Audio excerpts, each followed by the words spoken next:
Oh, shkoyach. Let's go. Get involved.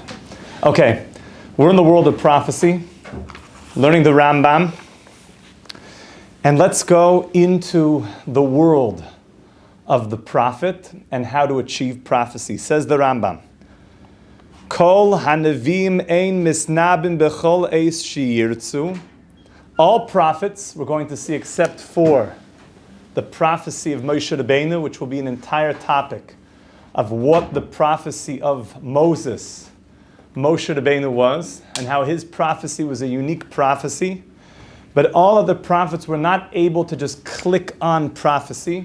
They had to go through a journey and a preparation and the technology in order to arouse and download that prophecy. So the Rambam is now telling us some of the sequence that you need. Ella mechavnin daitam. The first thing is they need kavanah. What does kavanah mean? Focus. Laser beam focus. The first step in prophecy is learning how to focus. Meditation. So much of prophecy is the journey of meditation. One of the things that's very hard for people nowadays is to focus. In all meditative schools, you will generally find one of the primary elements of that school will include focus meditations, oftentimes on a particular item, a singular object. Some of the most famous, of which we just had for the Jewish people, is called Kaneka.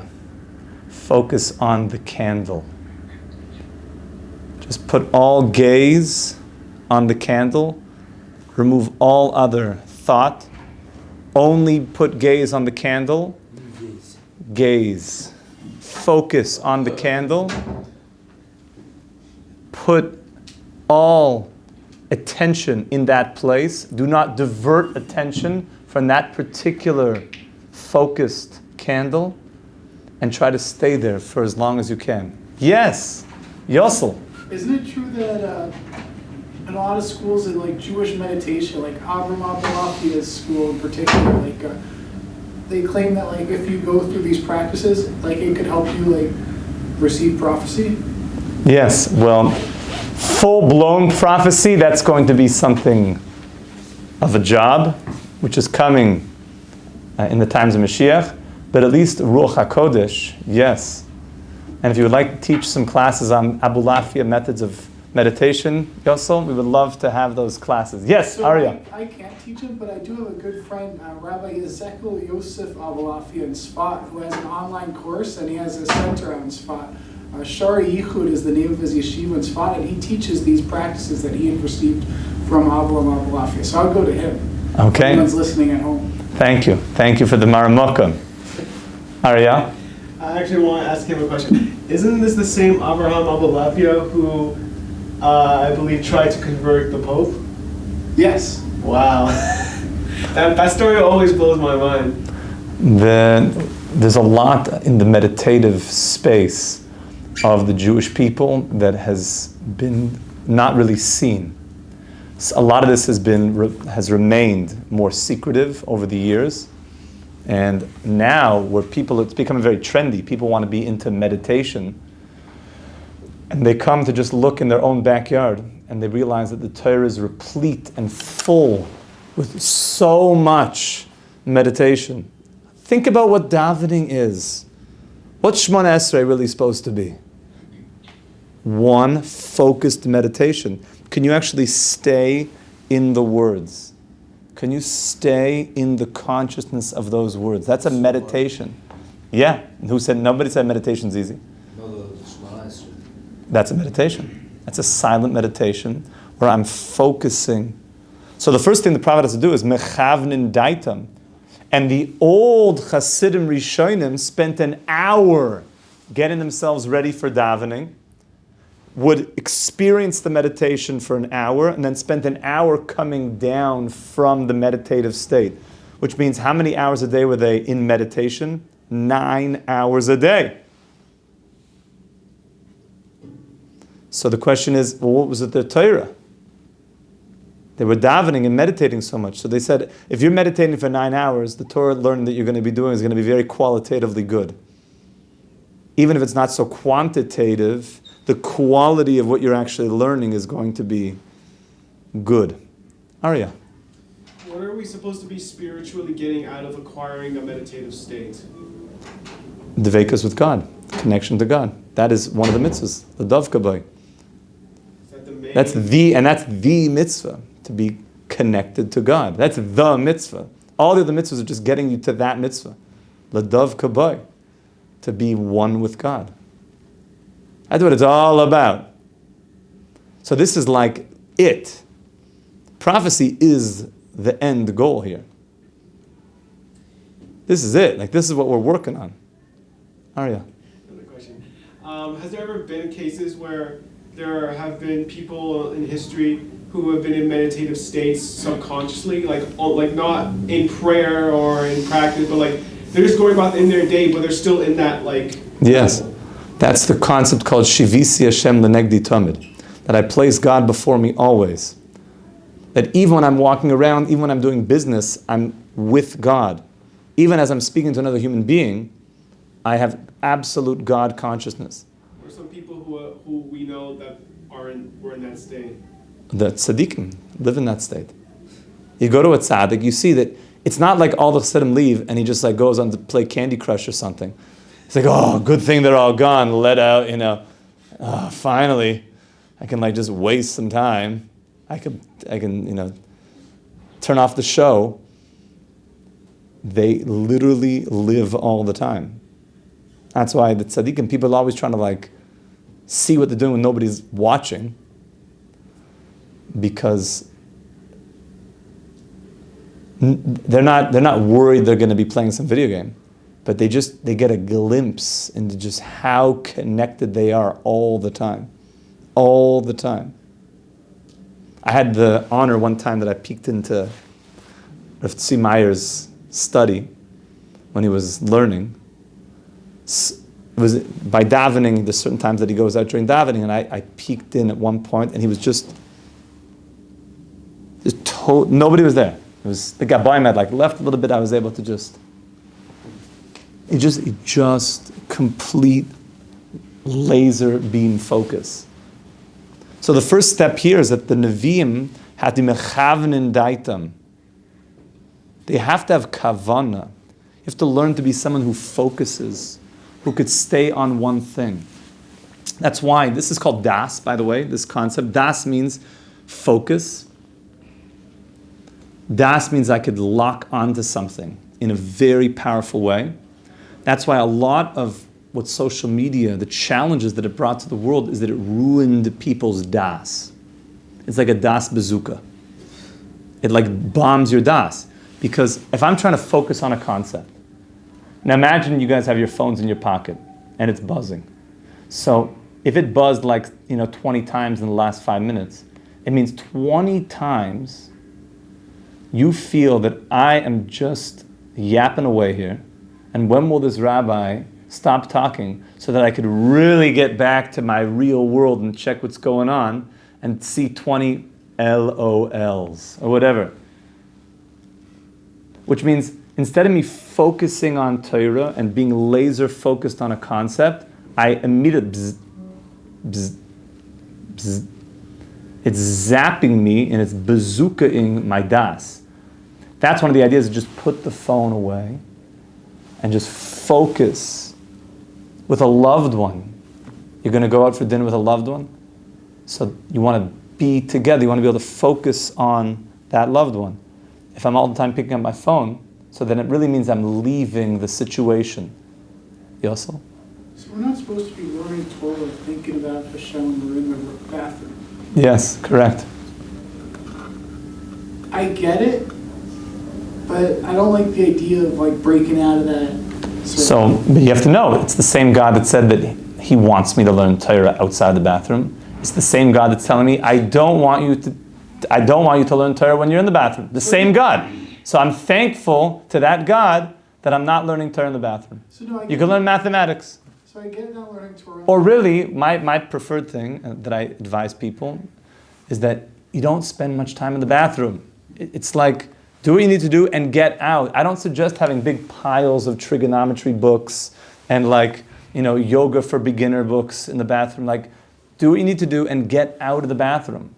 You don't want to be in a makom tameh so long. So I hear you and I get that. I'm just saying, as far as not thinking about God, like when it says we should have Hashem before you at all times, I get. So you don't think about sugyas and learning, you don't learn Torah, but you're thankful. One of the kavanas is that you're removing psoilus, you're removing the waste matter. I'm thankful that this waste matter is no longer in me, and that I could serve, I could be a better servant, because the waste matter is gone. Okay, by that time you should be out of the bathroom. Have that one thought, get out, 2 + 2 is 4, and then continue on. You want minimal time in the bathroom. And if that's something that people are, God forbid, struggling with, then we need to talk about herbs and different things to help that situation. Like what? What particular herbs? Yes. So we'll have a sit down if need be. Because it needs to be that a person should be regular. It had to be regular.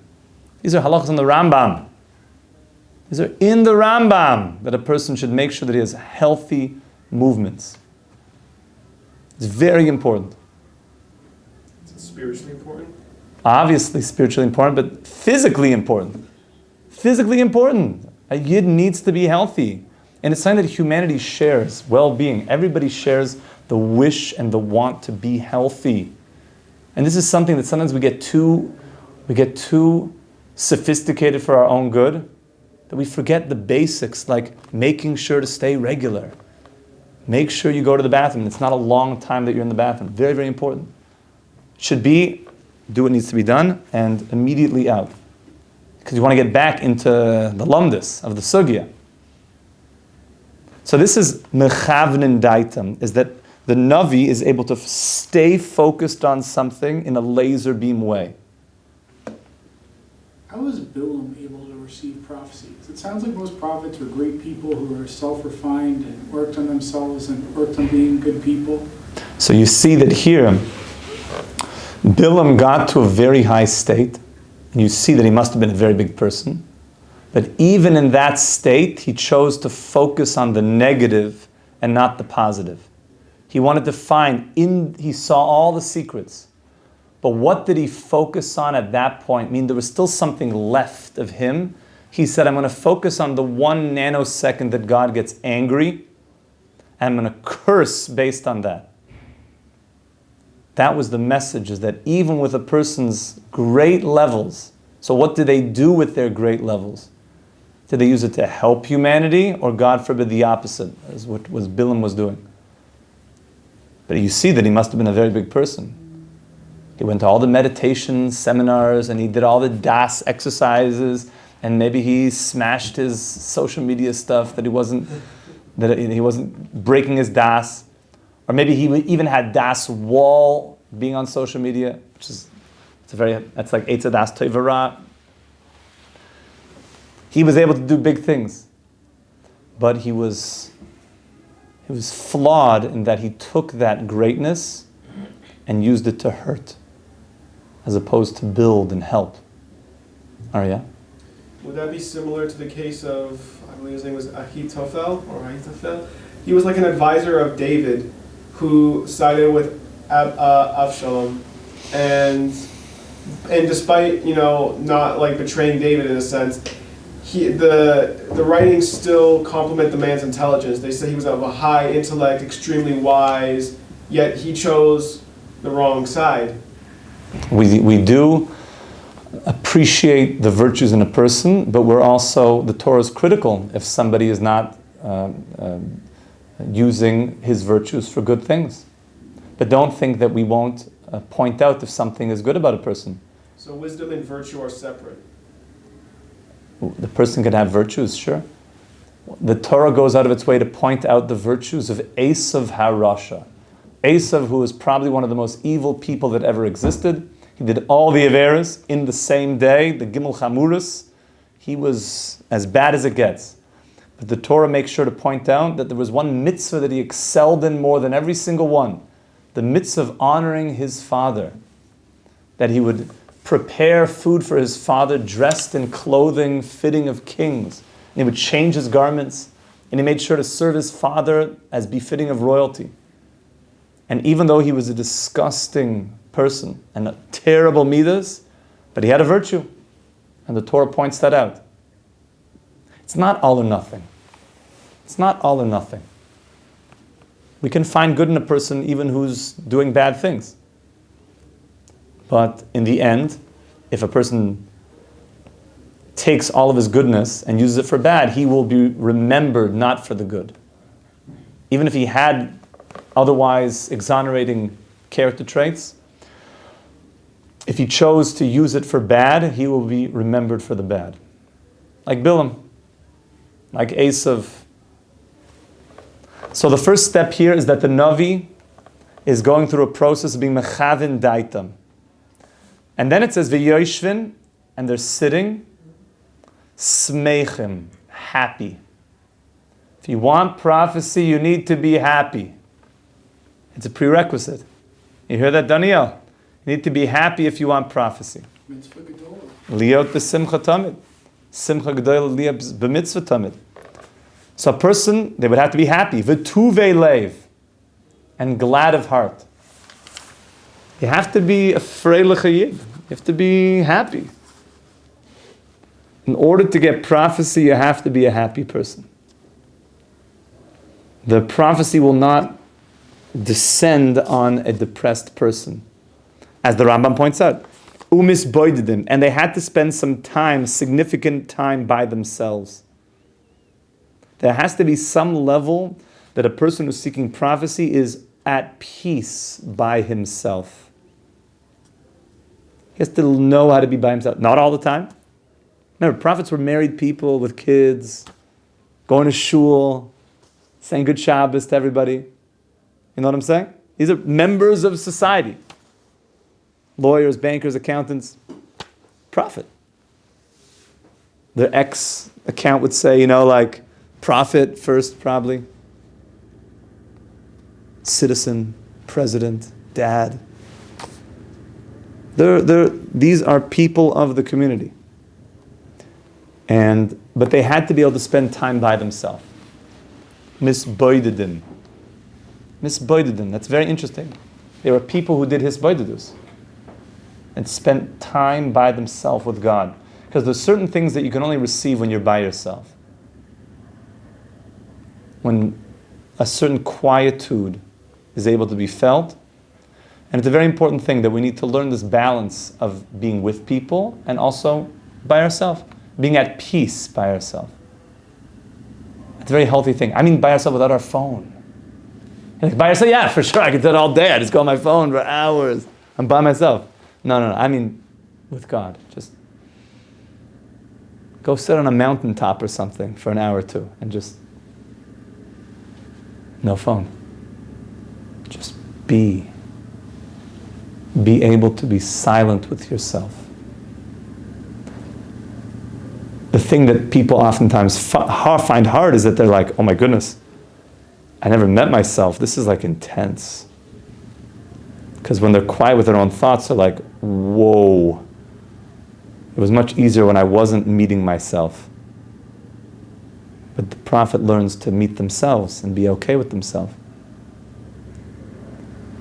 So what do we say in review today?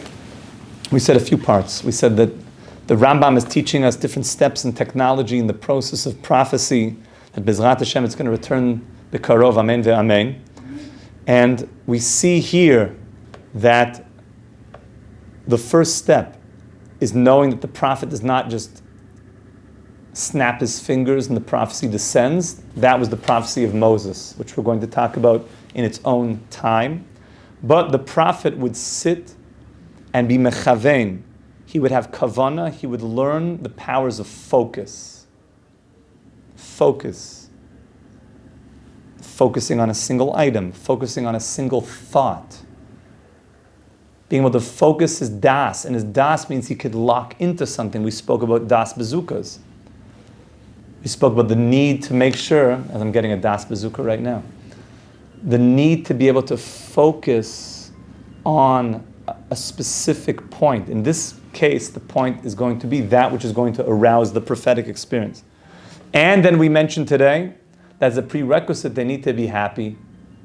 Happiness is a prerequisite. And the third thing we said is that they had to have time that they were mitboded, that they did hispoidus.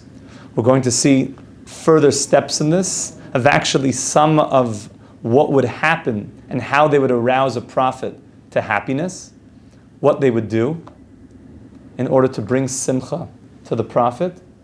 And Mitzvah Shem, I'm looking forward to experiencing and hopefully using some of these techniques ourselves to continue to refine the prophetic receptor sites inside of our mind, inside of our pineal gland. We should be Zoicha Mamish to all the brachas of the Torah, to the brachas of Nevuah, to see the Nevi'im return once again, to walk this land, and to see Mashiach Tzidkeinu with the Binyan Beis HaMikdash, B'mehera v'yameinu, Amen. Amen. Kol Tov.